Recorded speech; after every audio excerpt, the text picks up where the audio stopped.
Here we have the B-post finishers for the Triumph TR4 all the way up until the TR6. We've got the two different variants here. So at the very bottom here in the shadow blue vinyl, you have the B-post finishers for the TR4 and 4A models.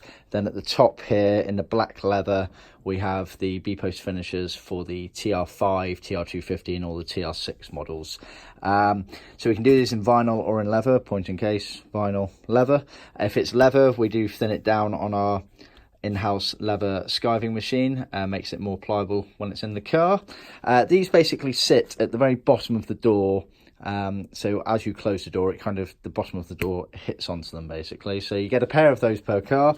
They are millboard, as you can see. These are all cut on our CNC machine, and then we use a high strength contact adhesive to glue the material on. Same with the leather. Ever so slightly different for the TR5, 250 and 6 versions. They're bigger triangle shapes, and they get a crease line there to help you bend, and then they're glued around and flapped over on one edge.